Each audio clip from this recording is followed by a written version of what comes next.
If one or both of the questions don't pass, clearly we'll need to continue making cuts. We've been making cuts even with the existing levy. If both questions don't pass, we will have to make over $1 million worth of cuts, and whether that be in the form of staff, program, increased fees, there's different levers that need to be played. Again, all trying to maximize the educational experience for our students, but it'll be significant. It'll have to be significant. $1 million in cuts, over $1 million in cuts could be the equivalent of over 23 staff. When you look at class sizes, that's a significant impact. I'm not saying that would be the only lever that would be pulled, but it would be, to give you an idea of what $1 million is, that's what it is in the form of staff for the district. Based off our talented educators, we have done whatever we can to minimize the impact on student learning. And we've looked at ways to be financially responsible, to do the least damage as possible to our kids. Quite frankly, that's not possible anymore. They have felt it in the classroom, but because of our educators, we've been able to maintain. At this point, we won't even be able to maintain. As our kids get older, I anticipate that maybe they'll have larger class sizes. When our son was in kindergarten in 2019, he had about 20 kids in his class. He got to know everyone. His teacher got to spend time with all of them. But if the class sizes get larger because of cuts, I can't guarantee that relationships are going to be made as well as they were before.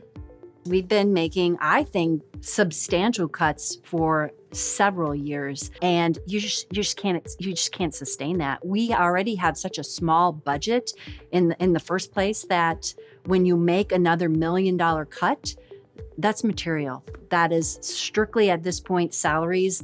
There aren't any extra things that can be cut, mainly because a lot of our focus has always been cut things before people so that we can try to keep our teachers and maintain some of those classroom sizes. Everything else is now gone. The cuts have already come down to a level where they're hitting our students, and we've run out of places to cut. We've tried to keep them as far away from the classroom as we can. Now we're to the point where cuts are going to impact students, and there's just nowhere else to cut from. You see some programming options that change. We will have slightly less Phi-Ed for our kids next year, which is a huge, in my opinion, loss for us because we at the intermediate school believe so much our kids need to move.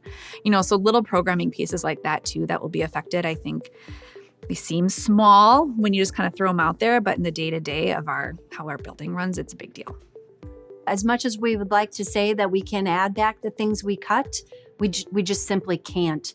We're operating in what would be called or considered to be the new normal. So every time we have to make a cut, every time we have to make adjustments to activities or certain fees, we're just not in a position, even in question 1 and question 2, to get that back. We would have had to ask for substantially more money. And what we heard from this district was they're just, a lot of people weren't sure that the majority of the taxpayers in the community were willing to support that level of funding. And so we had to make some hard choices. I do worry because although my grandkids aren't here yet in the district, they will be soon.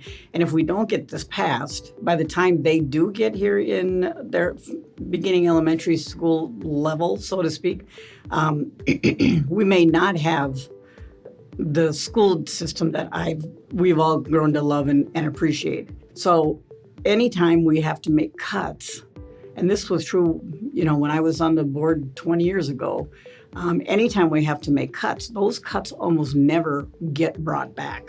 And without these levies passing, not only will the school district and all of us suffer, our families will suffer, our kids will suffer, our businesses will suffer, because without really strong schools, all the reasons I said people choose us starts to dwindle, and people won't look at us as that number one school district that we've always been and prided ourselves on.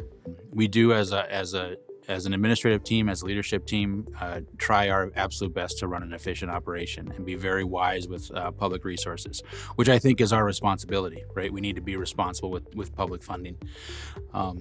And we've reached to the point now where we really can't trim anymore without significant impacts on the educational experience we can provide for our kids.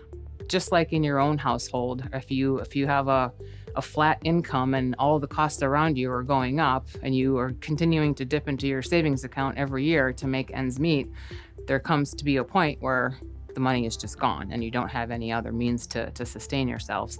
And while I can't say that we're that dire at this point, the trend that we've been on in the past couple of years, the cuts we've been making are cutting pretty close to the bone.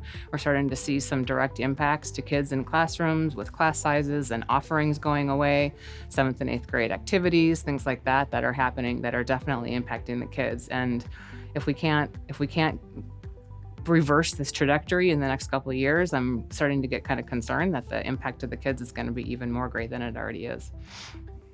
I do not think that the current trajectory is sustainable. As you begin to eliminate things from the budget, you begin to eliminate possibilities for children. In my opinion, one of the great things about going to a small school is that every kid has opportunities, multiple opportunities on many different levels.